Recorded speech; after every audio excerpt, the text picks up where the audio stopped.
Alhamdulillah ini udah catatannya udah nambah. Nah, mungkin kalau dari tentang pengertian kurban dalam Islam sudah masuk ke yang kedua, saya mau tanyakan itu dalil-dalilnya mungkin Umi apa saja di dalam Al-Quran maupun hadis yang terkait dengan berkurban ini.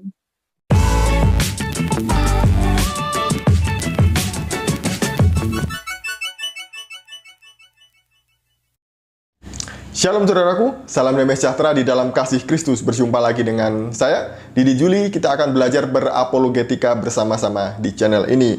Di momen Idul Adha ini pasti banyak sekali orang-orang yang membahas video tentang pengorbanan Nabi Ibrahim atau Abraham. Siapa sih sebenarnya yang dikorbankan? Ishak kah, Ismail kah, atau domba kah, atau yang lain kah gitu ya. Nah, bertepatan juga hari ini tadi saya melihat video ada beberapa mualaf berkumpul membahas tentang kurban gitu ya. Siapa sebenarnya yang dikurbankan? Nah, saya melihat ada momen ketika Dr. Karissa Grani bertanya kepada Umi Irena Handono mengenai dalil korban di dalam Al-Quran dan juga dalam hadis. Tapi menariknya jawaban dari Umi Irena Handono ini justru menyerempet Alkitab, lebih banyak bercerita dari Alkitab. Dan menurut dia, sebenarnya yang dikorbankan adalah Ismail, bukan Ishak. Sebelumnya mari kita melihat cuplikan sedikit saja dari video ini. Alhamdulillah ini udah catatannya udah nambah. Nah, mungkin kalau dari tentang pengertian kurban dalam Islam sudah masuk ke yang kedua, saya mau tanyakan itu dalil-dalilnya mungkin Umi apa saja di dalam Al-Quran maupun hadis yang terkait dengan berkorban ini. Ya, terima kasih.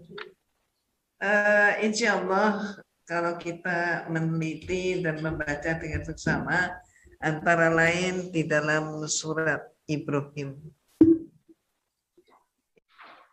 Dan ini, aku ikhlas, ini Pharaoh of Egypt yang dikatakan.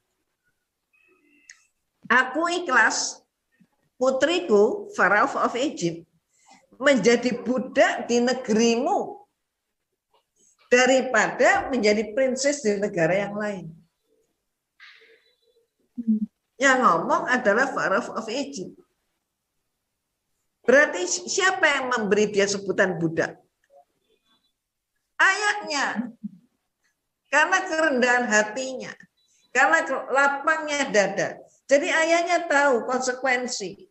Kalau dia diserahkan kepada putrinya diserahkan kepada Nabi Ibrahim, maka karena mereka bukan satu rumpun yang sama, mereka bukan dari suku yang sama, maka bisa-bisa dia menjadi budak.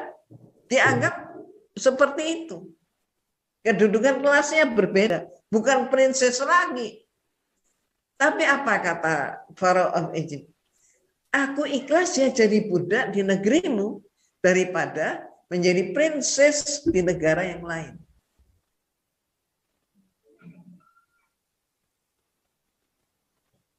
Jadi berarti menyimpulkan bahwa penyebutan budak berkulit hitam itu kan dari kalangan Israelnya. Nah, apapunlah itu ya, ada perbedaan pendapat di sini. Apapunlah itu. Maka nampak sekali yang disebut sebagai anak tunggal, anak sulung, ya karena faktor ini. Dan bahkan kemudian di dalam Bible dikatakan seorang anak laki yang lakunya seperti keledai liar. Siapa dia? Nabi Ismail. Nabi Ismail dikatakan dalam Bible seorang anak laki yang lakunya seperti keledai liar. Video ini panjang sekali ya. Tapi momen Dr. Karissa Grani bertanya kepada Umi Irena Handono itu mulai menit ke 27 sampai 47. Nanti saya cantumkan link dari video dari channelnya Pak Donditan. Jadi Bapak Ibu teman-teman bisa melihat sendiri lengkapnya jawaban dari Umi Irena Handono mengenai kurban. Siapa yang sebenarnya dikurbankan. Dan apa dalilnya. Menarik sekali. Jadi menurut cerita Umi tadi itu, sebenarnya ada sumber bahwa Hagar atau Siti Hajar ini sebenarnya adalah princess dari Faraoh atau anak putri dari Fir'aun yang diberikan kepada Ibrahim atau Nabi Ibrahim menurut versi Islam gitu ya, sebagai apa ya, tanda ikatan persahabatan lah ya. Jadi sebenarnya dia bukan budak, yang menjadikan dia budak adalah orang Israel sendiri. Ada kata budak gitu ya. Di Alkitab sih tidak dijelaskan siapa sebenarnya Hagar ini, apakah dia putri dari Firaun atau tidak. Kalau dari putri dari Firaun, tentu tidak mungkin dia menjadi seorang budak. Yang kedua, perlu diingat bahwa Hagar bukan budaknya Abraham, tapi Hagar adalah budak dari Sarah yang diberikan kepada Abraham supaya Sarah mendapatkan anak atau keturunan dari Hagar ini tadi. Nah, apakah itu boleh? Boleh, dan ini sah secara hukum yang berlaku pada waktu Abraham masih hidup.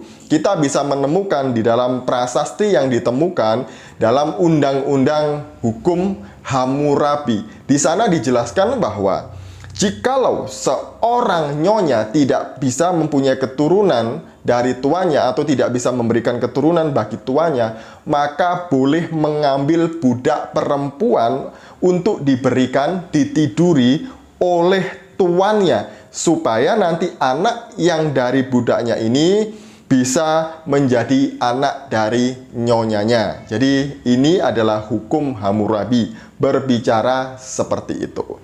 Dan kemudian kalau kita menanggapi apa yang disampaikan oleh Umi Irena Handono tadi itu ya, bahwa sebenarnya yang dikorbankan adalah Ismail, bukan Ishak. Ya, mungkin kalau kita sering mendengar pembicaraan mereka, ceramah mereka gitu ya, orang Kristen itu mengubah teks Alkitab gitu ya, mengganti Ismail jadi Ishak gitu ya. Jadi Alkitabnya sudah diubah-ubah.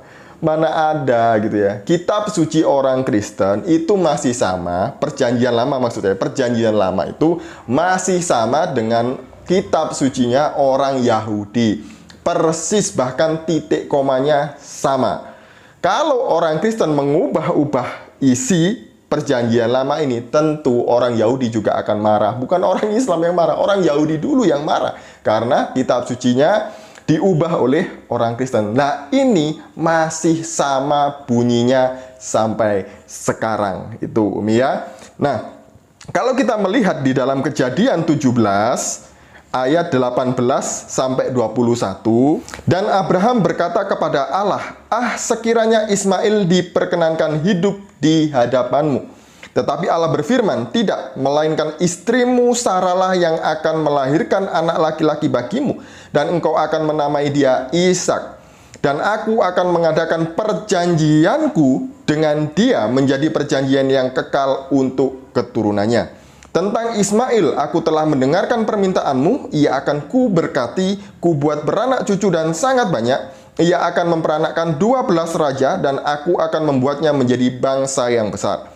Tetapi perjanjianku akan kuadakan dengan Ishak yang akan dilahirkan Sarah bagimu tahun yang akan datang pada waktu seperti ini juga."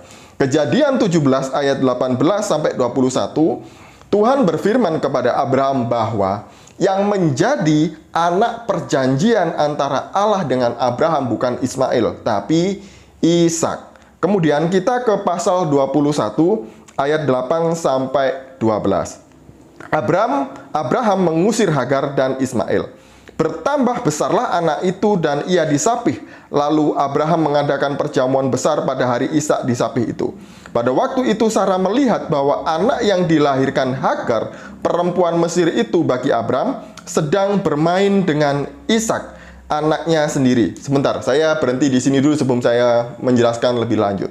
Kata bermain, sedang bermain dengan Ishak, itu dalam bahasa aslinya, saya tidak menjelaskan panjang lebarnya ya, singkat saja.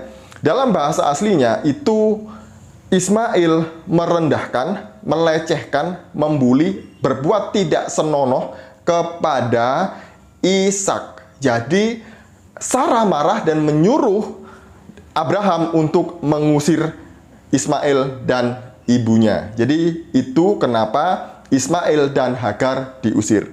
Kemudian pada ayat 10, berkatalah Sarah kepada Abraham, usirlah hambamu perempuan itu beserta anaknya, sebab anak hamba ini tidak akan menjadi ahli waris bersama-sama dengan anakku Ishak. Jadi ketika seorang nyonya sudah mendapatkan keturunan yang sah, maka seorang hamba, anak dari hamba tadi itu tidak akan menjadi ahli waris. Yang menjadi ahli waris adalah anak sah dari nyonya tadi, bukan anak dari budaknya. Kemudian ayat yang ke-11, hal ini sangat menyebalkan Abraham oleh karena anaknya itu. Tetapi Allah berfirman kepada Abraham, janganlah sebal hatimu karena hal anak dan budakmu itu. Dalam segala yang dikatakan Sarah kepadamu, haruslah engkau mendengarkannya. Sebab yang akan disebut keturunanmu ialah yang berasal dari Ishak. Tuhan menegaskan kepada Abraham bahwa yang akan disebut keturunannya bukan Ismail, anak dari budak, tapi dari Ishak, anak dari istri sahnya, yaitu dari Sarah. Kemudian lanjut ke Kejadian pasal 22, supaya kita mempunyai cara pandang yang luas mengenai cerita ini, cerita korban ya. Siapa sebenarnya yang dikorbankan, Ishak atau Ismail. Nah, pada Kejadian 22 ayat 2, firman-Nya, ambillah anakmu yang tunggal itu yang engkau kasihi, yakni Ishak, pergilah ke tanah Moria dan persembahkanlah dia di sana sebagai korban bakaran pada salah satu gunung yang akan kukatakan kepadamu. Jadi peristiwa korban, Abraham disuruh untuk mengorbankan anaknya yaitu Ishak. Peristiwa ini terjadi setelah Ismail dan Hagar diusir dari rumahnya. Ingat itu ya. Nah, kapan waktunya?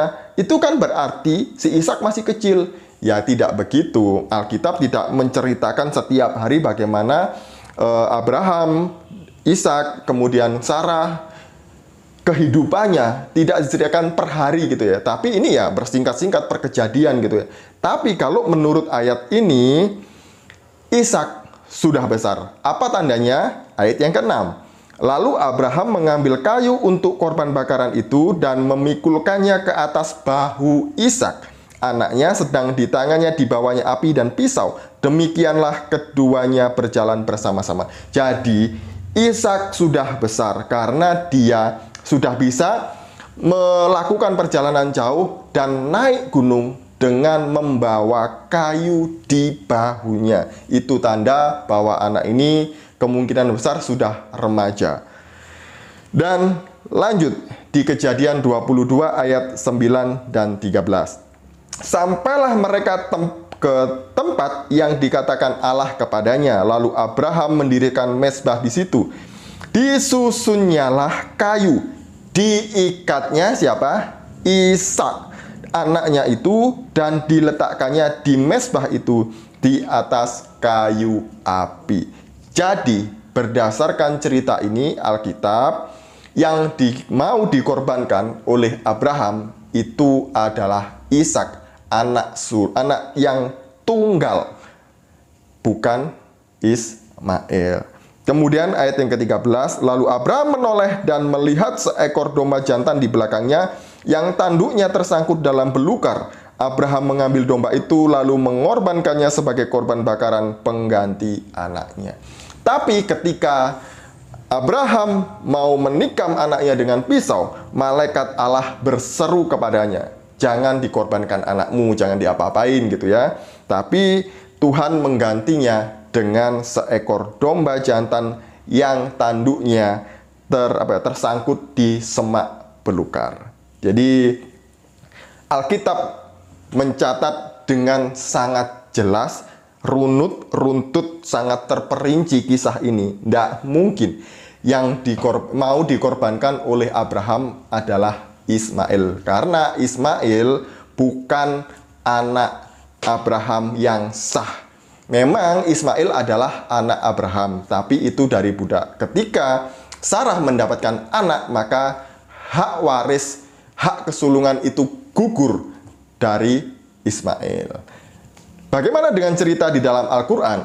Menurut buku ini, buku yang sempat saya posting di YouTube kemarin itu, buku tulisan Mas Taufik Hidayat, judulnya Dialog Teologis Kristen Islam Mewujudkan Relasi Damai Antar Umat Beragama. Menurut buku ini, penulisnya ini adalah seorang Muslim, seorang sarjana ilmu agama Islam jurusan tarbiyah. Ini bukan orang Kristen yang nulis ya. Apa yang dikatakan oleh buku ini? Siapakah yang dikorbankan? Jadi menurut buku ini, menurut sumber-sumber yang ada gitu ya, sebenarnya Al-Quran itu tidak mencatat secara jelas siapa yang dikorbankan, entah itu Ismail ataupun Ishak. Jadi saya akan membacakannya pada halaman 261. Setiap tahun umat muslim merayakan hari raya kurban yang mengkisahkan antara Ibrahim dan anaknya Ismail. Keyakinan perayaan kurban setiap tahun diadakan ini sebagai bentuk keteladanan dan ketaatan Ibrahim kepada perintah Allah. Al-Quran sendiri menceritakan mengenai kisah Ibrahim yang diperintahkan Allah untuk mengorbankan anaknya ini. Meskipun Al-Quran sendiri tidak secara eksplisit mengatakan bahwa anak tersebut adalah Ismail. Jadi menurut buku ini secara eksplisit tidak disebutkan anak itu yang mau dikorbankan Abraham adalah Ismail. Hal ini bisa dilihat dalam Al-Quran surah 37 ayat 102 yang berbunyi demikian. Maka tatkala anak itu sampai pada umur sanggup, berusaha bersama-sama Ibrahim berkata, "Hai anakku, sesungguhnya aku melihat dalam mimpi bahwa aku menyembelihmu, maka fikirkanlah apa pendapatmu." Ia menjawab, "Hai bapakku, kerjakanlah apa yang diperintahkan kepadamu. Insya Allah kamu akan mendapatiku termasuk orang-orang yang sabar."